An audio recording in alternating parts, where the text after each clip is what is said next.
Hello dear student, स्वागत है आपका मेरे YouTube channel the ideal study पर। आज हम पढ़ेंगे दाव। कक्षा 7 में पढ़ा है कि तूफान या चक्रवात के समय प्रबल पवन घर की छतों और को उड़ा ले जाती है। आपने यह भी सीखा है कि पवन तथा चक्रवात वायु दाव के अंतर के कारण बनते हैं। क्या दाव तथा बल में कोई संबंध है? आइए पता लगाएं। किसी लकड़ी के तख्ते में एक कील को इसके शीट से ठोकने का प्रयत्न कीजिए।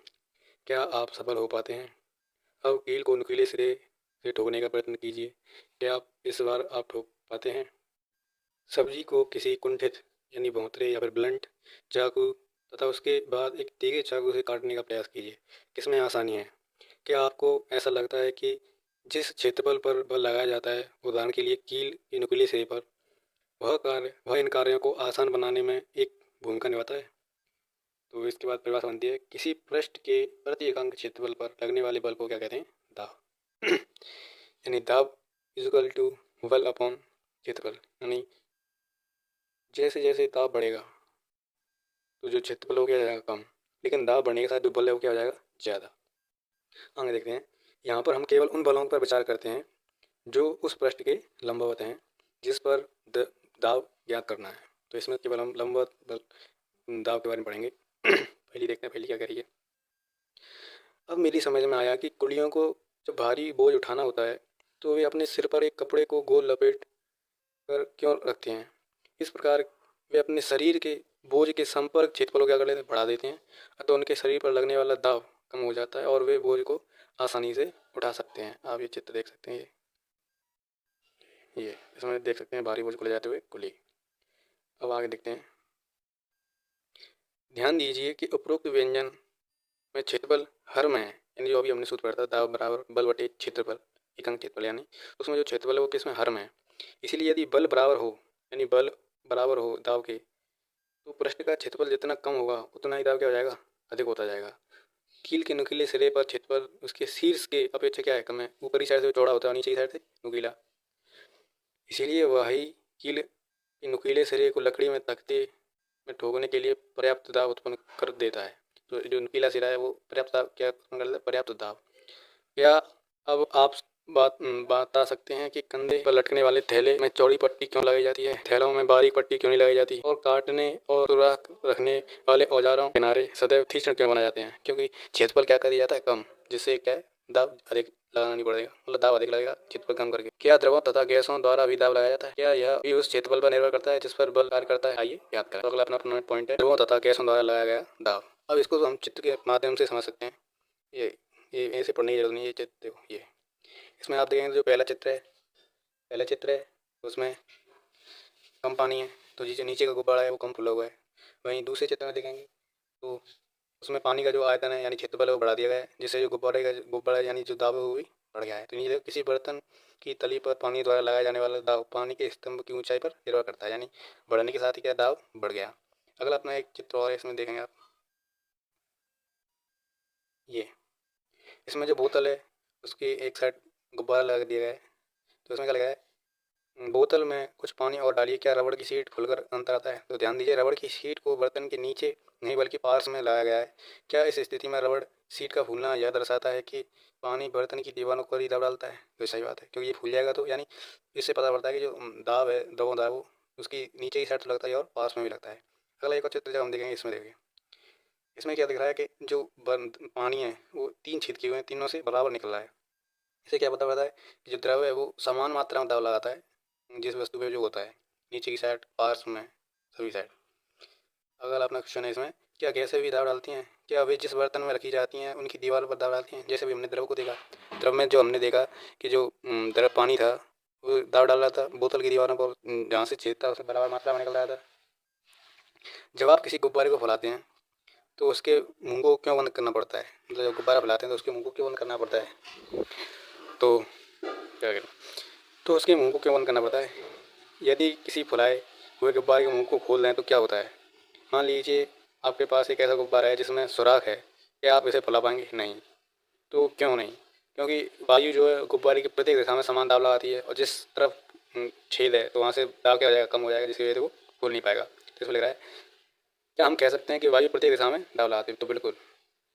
बूझो को कह दिए जल संभरण के लिए प्रयोग किए जाने वाले पाइपों के लीक करते हुए जोड़ों या सुराखों को से मैंने पानी के फुब्बारों को बार आते देखा है। क्या यह पानी द्वारा पाइप की दीवारों पर लगाए गए दाब के कारण नहीं है? सही है, क्योंकि जो दाब होता है उसकी वजह से क्या है, वो प्रेशर के साथ बाहर आता है। स्मरण कीजिए कि साइकिल की ट्यूब में पंचर हो तो के अंदर की हवा क्या होता है, या ये परीक्षण दर्शाते हैं कि वायु किसी फुलाए हुए गुब्बारे या साइकिल की ट्यूब के अंदर दीवारों पर दाब डालती है।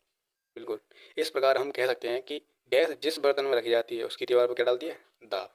इस तरह के द्रव और गैस दोनों क्या डालती हैं? दाब डालती हैं। ठोस तो डालती हैं, जैसे हम छुरी का कील का उदाहरण लिया, उसी प्रकार गैस और द्रव भी दाब डालते हैं। तो अगला अपना पॉइंट है वायुमंडलीय दाब। तो हम पहले पिछली कक्षा में पढ़ चुके हैं वायुमंडल किसे कहते हैं, तो इसमें देखते हैं। हम जानते हैं कि हमारे चारों ओर वायु है। वायु के इस आवरण को क्या कहते हैं? वायुमंडल। वायुमंडलीय वायु पृथ्वी के तल से कई किलोमीटर ऊपर तक फैली। हमने सारे पांचों मंडल पढ़े हुए हैं। इस वायु द्वारा लगाए गए दाब को क्या कहते हैं? वायुमंडलीय दाब। यही वायुमंडलीय दाब है। हम जानते हैं कि प्रति एकांक क्षेत्रफल पर लगने वाले बल को क्या कहते हैं? दाब। ये हमने पहले पढ़ा है। तो अब इसकी परिभाषा और आगे देखते हैं। यदि हम एक इकाई क्षेत्रफल की कल्पना करें तो उसके ऊपर से भरा हुआ वायु से भरा हुआ एक लंबा बेलन खड़ा हुआ माने, तब इस बेलन में वायु पर लगने वाला गुरुत्व बल क्या कहलाता है? वायुमंडलीय दाब के बराबर होता है। यानी गुरुत्वाकर्षण बल जो होता है वो वायुमंडलीय दाब के बराबर होता है। ये चित्र आप देख सकते हैं। एक गोला एक चित्र बना लिया, तो इसके ऊपर करके पूरा एक स्तंभ खड़ा कर दिया, तो इसके अंदर जितनी भी वायु दाब होगा, मतलब जितनी वायु का दाब होगा, वही क्या कहलाएगा? वायुमंडलीय दाब, इकाई क्षेत्र के लिए। अगला इसमें लग रहा है कुछ ये देखें। लेकिन वायुमंडलीय दाब है कितना? आइए इसके परिणाम के बारे में विचार करें। एक अच्छी तरह रबड़ का चूसक लीजिए। यह रबड़ के एक छोटे प्याले की भांति दिखाई देता है। इसको किसी समतल दिखने वाले पृष्ठ पर जोर से चिपकाइए, दबाइए। क्या यह पृष्ठ से चिपक जाता है? बिल्कुल। इसको खींच कर पृष्ठ से उठाने का प्रयत्न कीजिए। क्या आप सफल हो पाते हैं? तो आगे इसमें कंक्लूजन लिखा है। जब आप चूसक को दबाते हैं, तो कप तथा पृष्ठ के बीच में अधिकांश वायु बाहर निकल जाती है। चूसक का वायुमंडलीय दाब लगता है। अब जो चूसक है उस पर क्या लग रहा है? वायुमंडलीय दाब लग रहा है। इसीलिए वह पृष्ठ पर चिपक जाता है, क्योंकि उसके अंदर जो वायु थी वो निकाल दी गई है, तो उसके ऊपर बस एक ही दाब काम कर रहा है। कौन सा? वायुमंडलीय दाब। चूसक को पृष्ठ से खींचकर अलग करने के लिए लगा गया बल इतना अधिक होना चाहिए कि यह वायुमंडलीय दाब पर पार पा सके। यानी वह जब ही छूटेगी जब जो वायुमंडलीय दाब है उसके बराबर दाब लगाया जाए। इसके खिलाफ से संभवतः आपको वायुमंडलीय दाब के परिमाण का अनुमान लग गया होगा। वास्तव में यदि चूसक तथा पृष्ठ के बीच में समस्त वायु निकाल दिया जाए तो किसी भी मनुष्य के लिए चूसक के पृष्ठ से खींचकर अलग करना संभव नहीं हो पाएगा। या इसके आप अनुमान लगा सकते हैं वायुमंडलीय दाब कितना अधिक है। आप सोच सकते हैं अगर उसके अंदर से सारी वायु निकाल दी जाए तो किसी के लिए उसे निकालवाना संभव नहीं है। वो जो क्वेश्चन कहता है, यदि मेरे सिर का क्षेत्रफल 15 सेंटीमीटर इंटू 15 सेंटीमीटर हो तो मेरे सिर पर वायु कितना बल लगाती है? तो उसने जो दाब की परिभाषा क्या थी कि दाब इक्वल टू बल बटे क्षेत्रफल।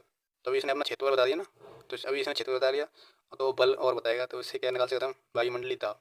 देखिए, एक 15 इंटू 15 सेंटीमीटर क्षेत्रफल तथा वायुमंडल की ऊंचाई के बराबर ऊंचाई के स्तंभ में वायु के कारण लगने वाला बल 225 किलोग्राम द्रव्यमान के पिंड के बराबर लगने वाला गुरुत्व बल यानी 2250 न्यूटन के बराबर होता है। इसमें अब दोनों को मल्टीप्लाई कर लिया तो क्या निकला है? द्रव्यमान 15 इंटू 15, और इसमें जो गुरुत्व बल है यानी 10 का और मल्टीप्लाई करेंगे इस गुरुत्व यानी जी का मान करके इसमें न्यूटन बाहर निकल आएगा। इसका गुरुत्व बल 2500 मतलब 2250 न्यूटन के बराबर होता है। इस गुरुत्व बल के नीचे हम दब कर पुचक क्यों नहीं जाते? अगर इतना बल लग रहा है 2250 तो हम दबते क्यों नहीं है? तो इसका कारण है कि हमारे शरीर के अंदर दाब भी वायुमंडलीय दाब के बराबर है, और यह बाहर के दाब को क्या करता है? संतुलित। ये चित्र देख सकते हैं, इसने अपने ऊपर रखा हुआ है, मतलब कर लिया है आपके सिर का वायुमंडलीय दाब।